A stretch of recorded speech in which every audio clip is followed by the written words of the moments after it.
Hi, my name is Catherine. I'm an AmeriCorps Fellow serving with Cascadia Behavioral Healthcare in Portland, Oregon as a youth mental health first aid instructor. In honor of Mental Health Awareness Month, we're going to be sharing a series of videos with you all inspired by mental health first aid that will teach you a little bit about mental illness and what you can do to support someone in need.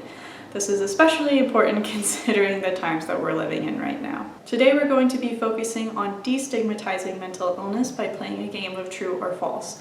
I'm going to say a statement, and you have to determine whether that statement is true or false by playing along at home.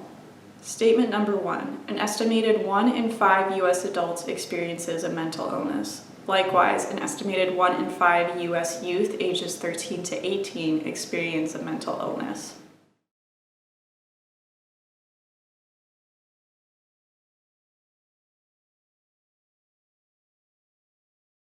If you answered fact, you are correct. For more information about the source of these statistics, you can consult our description below.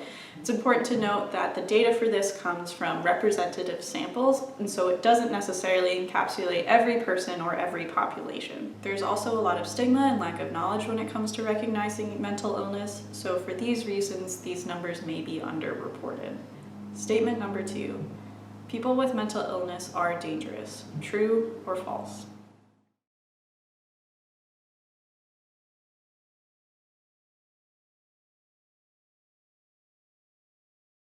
The answer is false.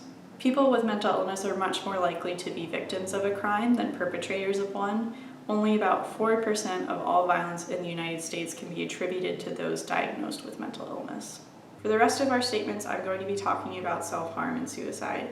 If you would like, you can fast forward to the end of the video by going to the timestamp listed here, or you can click away now. Statement number 3. Suicide is the leading cause of death for young people. True or false?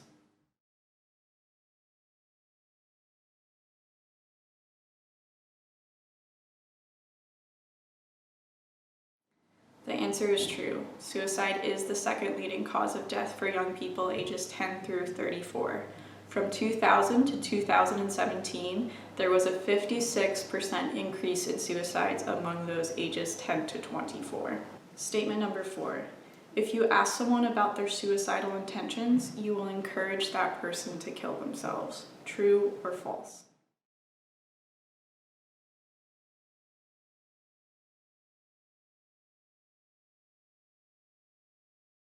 If you answered false, you are correct. We know that asking someone about their suicidal intentions does not encourage that person to kill themselves. In fact, it can serve as an important protective factor.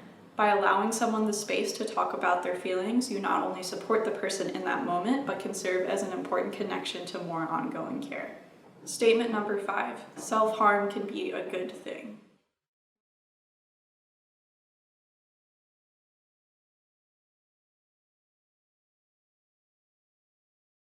This is a tricky one. The answer is true, but let's talk a little bit more about why.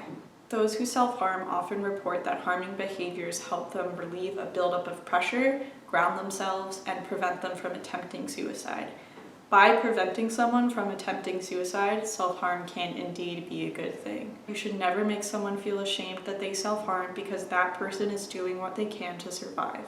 And while as a supporter we would never want to promote self-harm as a coping mechanism, it's important to recognize the function that it serves for that person and work with them to develop other, more skillful coping mechanisms in order to deal with overwhelming feelings.